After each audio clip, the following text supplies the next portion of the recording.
नमस्कार दर्शकों। Defence minister Rajnath Singh ji बात कर रहे थे पार्लियामेंट में कांग्रेस की दौड़ की, लेकिन झलक रहा था बीजेपी का दौर।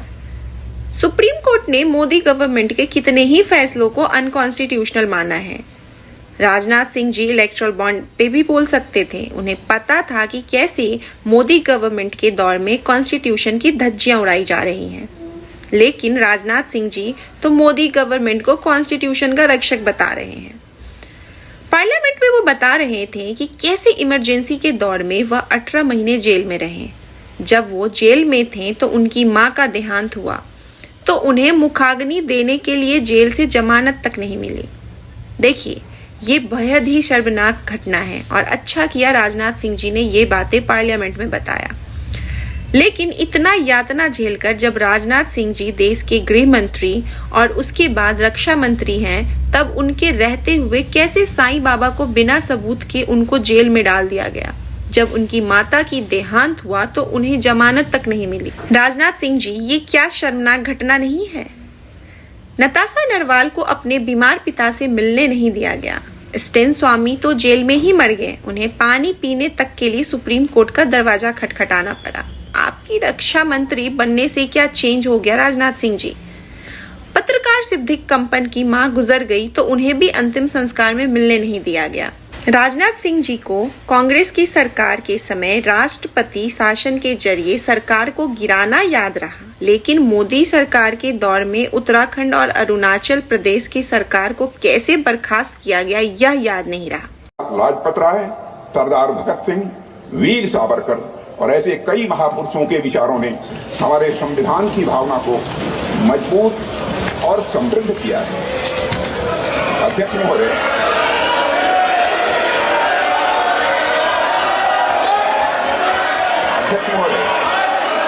हमारी प्रेरणा स्रोत डॉक्टर श्यामा प्रसाद मुखर्जी का मानना था कि संविधान कलेक्टिव इफोर्ट और कंसेंसस का रिजल्ट होना चाहिए। मैं फिर से दोहराना चाहता हूं, हमारे प्रेरणा स्रोत डॉक्टर श्यामा प्रसाद मुखर्जी का यह मानना था कि संविधान कलेक्टिव इफोर्ट और कंसेंसस का रिजल्ट होना चाहिए। अध्यक्ष महोदय, हमारा संविधान इसी सामूहिक प्रयास और समझ का नतीजा।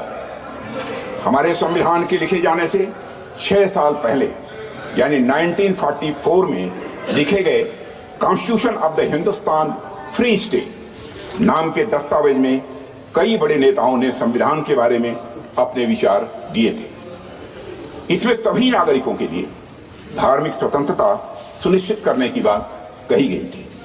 इस बात का उल्लेख एक इमिनेंट यूरिस्ट श्री अर्घसेन गुप्ता ने भी किया है। अध्यक्ष महोदय, उस दस्तावेज में प्रत्येक नागरिक को अपनी संस्कृति और भाषा की रक्षा करने का भी अधिकार दिया गया था। सरकार को रिलीजन के आधार पर भेदभाव करने से स्पष्ट रूप से प्रतिबंधित किया गया था।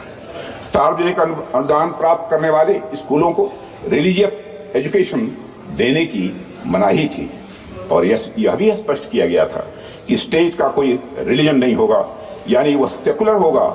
और यह बात वे लोग कह रहे थे जिन्हें हमारे सामने बैठे कुछ लोगों के दल कांग्रेस के लोग कम्युनल कहा करते थे। यह बात उन लोगों ने कही थी। अध्यक्ष महोदय, constitution of the Hindustan free state से डॉक्टर श्यामा प्रसाद मुखर्जी बेहद प्रभावित थे।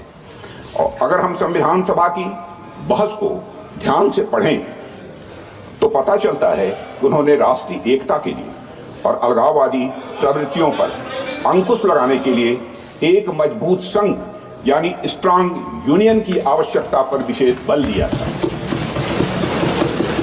और स्वतंत्रता और समानता के सिद्धांतों पर आधारित एक गणतांत्रिक संविधान की डॉक्टर श्यामा प्रसाद मुखर्जी ने वकालत भी की थी। हमारे वर्तमान संविधान में भी इन्हीं मूल्यों को अध्यक्ष महोदय प्राथमिकता दी गई है, मगर इस बात का कहीं उल्लेख नहीं मिलता है। एक पार्टी विशेष द्वारा संविधान निर्माण के कार्य को हाईजैक और एप्रोप्रिएट करने की कोशिश हमेशा से की गई है। राजनाथ सिंह जी ने संविधान सभा के महिला सदस्यों को याद किया। अच्छा किया।